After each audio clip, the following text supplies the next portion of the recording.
Okay. Well, see, that's the thing. You say that, but it seems to me like when we've talked up to now in our conversations, that we have kind of, like, I'll ask you a question and you'll talk about it and it'll bring up other things, and it feels like we've been going pretty good, keeping with the flow. Maybe you're right. So it has to me. I mean, I think your perception's a little different because, you know, we don't know what you're thinking, and in your mind you may be thinking, what am I going to say next or whatever. That's right. I get caught tongue-tied lots of times. But it doesn't. Shows. Well, it shows to you. You ever see my tongue when it's tied? Man. Ugly. Ugly. My cheeks stick way out. So because when I watched our tapes, I have been very pleased because it just feels like we're getting so many good things, and see, that's what I see. I see what I can use, and I mean, you see, you know, you're seeing it and you're thinking, well, this isn't that great. Well, I'm just gonna leave that out if it's not great. Yeah. Well. And we're not wasting that much tape, I don't think, and it doesn't really matter. No, the tape doesn't matter because you can use it over and over again. There's no loss there. It's not like shooting movies. No, and we're learning as we go along, anyways. Yeah. It's our first time doing this. Well, who won? Are we going to write or are we not? Yeah, I think that's fine. Right. I mean, especially if it makes you feel more comfortable. It would. It'd make me more comfortable because I can always, I'm going to try not to, or else what I'm going to do is I'm going to have cue card right in front of the camera over here so that I don't have to interrupt and look at my notes, see. And there'll be a flow that I can follow there, see. And then you can interrupt that any way you want. And with your notes, or with whatever crops into your head. Yeah. But at least I can steer when that particular phase is finished that you interrupted me with, and we've gone through that, I can go back and see the next item, and I'm ready to go on that one. See. Okay. As long as it doesn't ruin. That's my only other concern is that. Take the spontaneity. Yeah, I like the spontaneity of just, you know, I give you a question and it cues all these thoughts in your mind and you start just talking about them. I like that a lot. And I'm not saying that won't happen, because that could still happen, and it probably will because you're good that way anyways. And I'll make sure it doesn't. But I think that's been another concern of mine. That may be why I have, you know, kind of balked at the idea. You want a natural flow, an individual talking rather than reading notes. Yeah. Yeah. Yeah. Because, because that's what you're written, whatever you write on your computer, that's what that's for. Well, I'll tell you what I'm going to do. And this is for a little bit different thing. We don't need to do this now, but between now and next week, I'm going to, on the basis of the trip to California and on, that particular segment of my life, I'm going to write myself a little cue card. And we can vary from that as much as we want, but it's just in case we get tongue-tied. Where we go from here, I look and say, this. And that's fine. Carry on. Yeah, that's fine. Because I'll make sure. I mean, if it doesn't feel right to me, then I'll say something.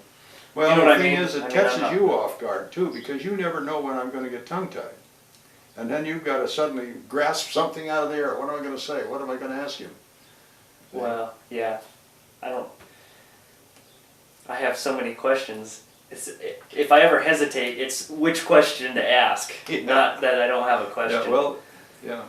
I just, because some things I've noticed, I have done this, that I wanted to ask you a question, and maybe I should have just asked the question because it felt like the right thing to ask. Mm-hmm. And I've told myself, don't ask that question now, because you can save that for later, because it would fit a different thing. Yeah. But maybe I shouldn't do that either. Maybe I should just ask anyways. Well, maybe if you've got not worry about chronology. That's right. Because I think I worry about that a lot. Well, I worry about chronology too, but the trouble is, in so doing, in postponing questions, you may forget that question, and it might be a good one. Right. and it won't come to you again. Right. This is actually something I wanted. We talked about it before, and if we've already talked about it, then stop me. But did we talk about when we had the conversation about getting personal, about getting into personal things? Yeah, yeah. We kind of stopped the conversation, and we hadn't really talked about everything. Meaning, I wanted to ask you about what your feeling is as far as having this. I mean, you're in essence. I mean, you've left a lot of things. I mean, you've written tons of stuff, and you have tons of family and everything else like that. You haven't done anything like this before, I imagine. At least not on this scale. Not this scale. That's Yeah. right. Or this concentrated. No. And so, in a lot of ways, this is a good chance. This is a chance for you. Well, I don't know how to say this. You're not going to be around forever. Yeah, I mean, it seems like you are, but you're not. I think I am, but of course I'll go along with you just for the sake of argument. We all think you are too, because it doesn't seem like anything's changing. Although we see the knees. Yeah. The knees are going. Knees going. But you can fix the knees. But I'm sure that you've thought about this, about what you leave behind when you're gone. And I wonder the thought process, because I'm not you, I'm not in your situation, of how you self-edit yourself. And that's when I talked about how personal you want to get, because I know obviously all of us have things that we don't necessarily, that maybe we're not proud of, or we're maybe even embarrassed that we wouldn't want other people to know about ourselves. I got my share. And I'm wondering your thought process as far as how you self-edit yourself. Well, ask me. I don't know quite what you're saying. Ask me some questions. Well, when any question I ask, it always becomes specific, and then you come up with a specific instance, and I kind of want to just get your general feeling about this project as a whole, and what you see as it leaving behind of yourself. Do you know what I mean? Yeah, I think I do. It's in a sense the same thing as me writing my autobiography. Right. Should.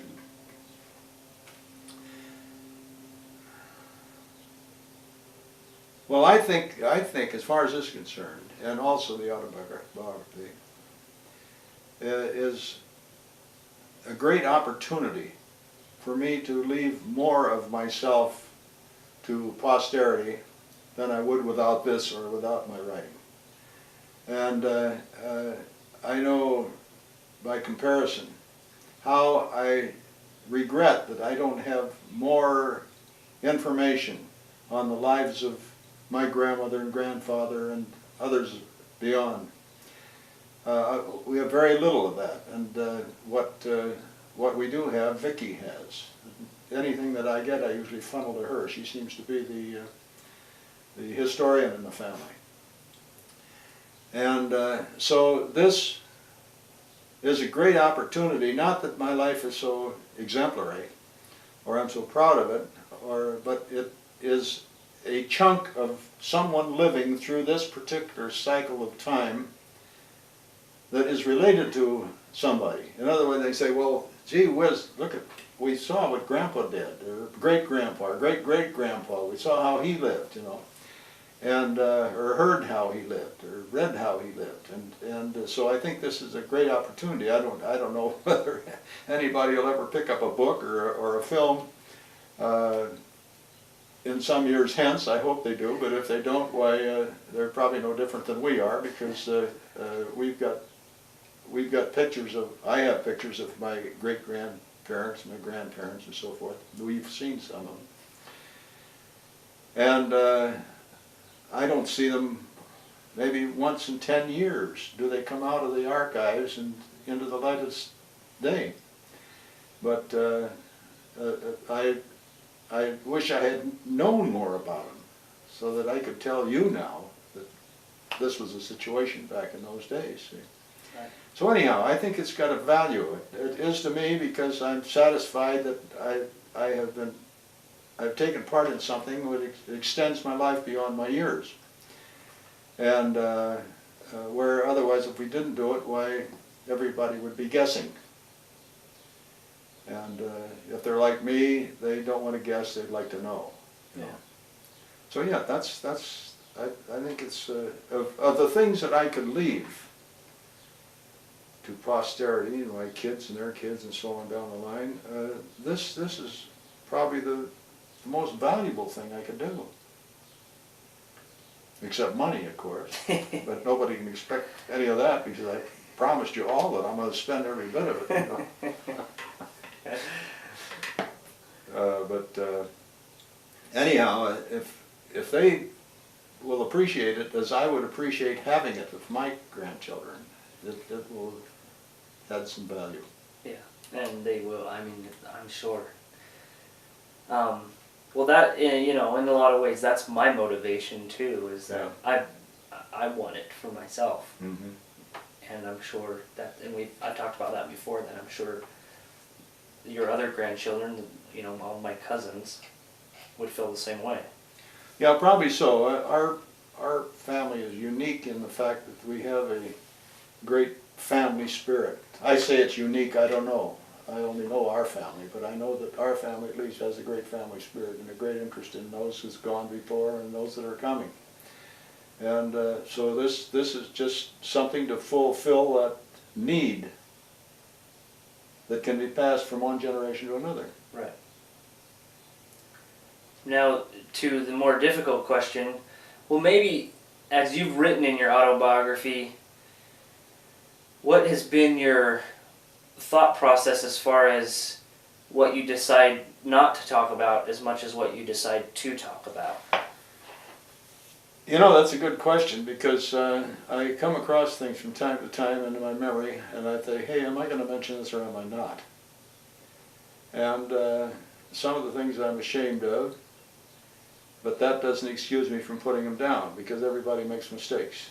And so it'll make me a little more human perhaps to have some of the darker side of my character along with all of the rosy side. But I don't know, it's the items that come up for question are of such variance that some I would say yes I will, some well maybe, and some no, not at all, you know. Yeah. So it's hard to say. It's a problem of selectivity. I want to be honest. I don't want to leave a feeling that I am an Adonis of some sort, that everybody said, hey, that guy was great, you know. Because I wasn't. I'm just a plain ordinary guy, and I've made a lot of mistakes, and some we've already made note of. But like I say, I want to be as honest and fair as I can. It's difficult to do this because if I'm only going to talk to adults, I'll talk one way. If children are going to sit on the floor and look at this thing, I've got to think about them too. But So- most children are going to be adults someday. Well, that's right. I know, but if it's going to be for adults, why, it's hopefully it will be adults. But I know that won't be the case. I mean, I can just see it now with you and your kids. Say, hey, I want you to see Grandpa's life. See, while they're kids, you want them to see it then. And so, consequently, I've got to be somewhat careful about what I say. I'm not profane in any way, so I don't have to worry about that. No, I think that I think even for the kids, perhaps, if I've done things that are wrong, if I admit it and say that it's a mistake, I'm sorry I did it, and I wish it had gone the other way, that more or less clarifies the air, doesn't it? Yeah, I mean, You mean that's my question. And I know that's what you go through, and I go through it too. We all go through it when we talk to other people or whatever. I mean, this is a unique situation because you get to go extensively into it. Yeah. But that's kind of what I'm driving at, is that whole idea of, because to me, in a lot of ways, your experience is good and bad. Your good experience, the good experiences, the good things that happen to you, kind of just show your life, let's say. And then the other things that maybe you're not so proud of, mistakes that you've made, things like that, kind of, in a way, sort of start shaping your character. Do you know what I mean? Yeah. And beyond that, it seems like that's what is interesting to me, and I think that that's what's so interesting to all my siblings and my cousins and things like that, is how is your character, your personality, how it formed, how it became what it was. And I think that all goes back, I mean, and I'm sure that is all a part of that process of that's trial right. and error and, Well, you gotta, and everything else. yeah, in order to progress, you've got to make mistakes. Right. And I've made my share of them, and I'm willing to admit a great many of them.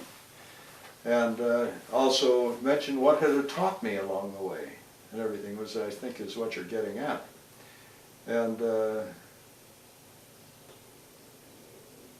I've got to, when I'm writing, I get the time to think about it and phrase it and say, do I want to mention it this way or this way? Do I want to handle it, how do I want to handle it? But when I'm on this machine, it's coming out of my mouth just this way. I can't retract it. I can't turn it around and do it some other way. So it's a little difficult. And for that reason, probably it'd be better that I refer back to my notes on anything of that type, so that I Well, can, see, then it feels like you're trying to get around it. This is my point. This is the conversation I like having, is because you are self-editing yourself. Yeah. I mean, you're editing things, you know, and by not saying them, what legacy are you leaving? I guess that's my question, getting to a more deeper philosophical level. By not talking about certain things, what does that, I mean, and granted there are things that you're not proud of, but isn't it a part of you? I mean, that's yeah, that's I guess right. That's my point. Yeah, it's a part of me. It's part of my personality. And I can. One thing that's bothered me a lot over life is the relationship between your grandmother and me. I was completely sold on the fact that I was in love with her when I married her. I mean, she was all I thought of. And the first few years were we never had a good sexual life, and I blame myself largely for that, and I tried to make amends for it over time, but it didn't work out. And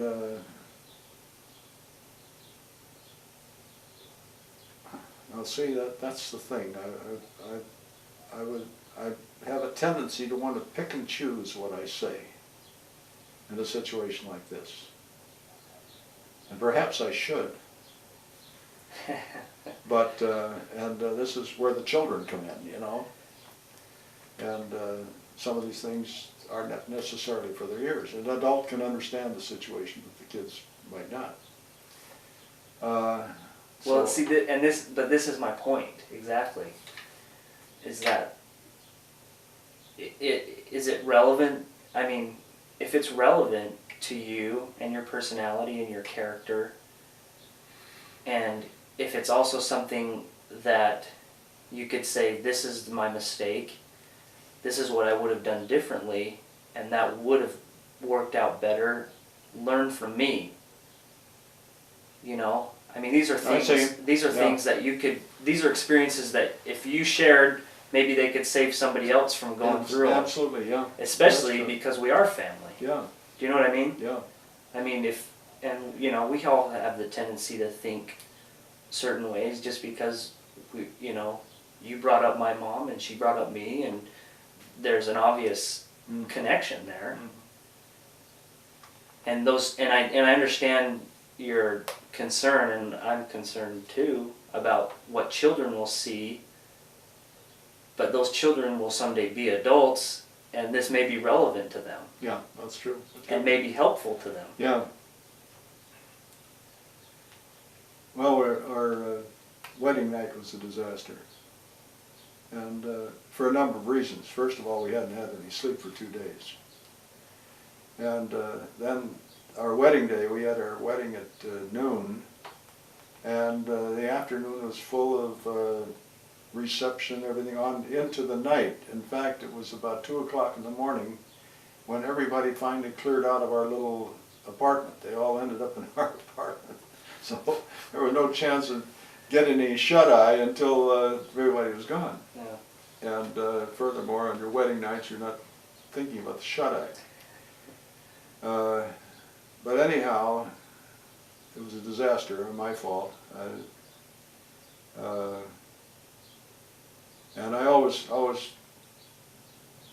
felt that I had let her down very badly in that exchange. And so her interest in sex from that time on, I don't know whether that was the reason or not, but her sex interests were, I wouldn't say nil, but not of any great consequence. She'd take it or leave it. I think a lot of times she would practice it with me simply because I wanted to, you know.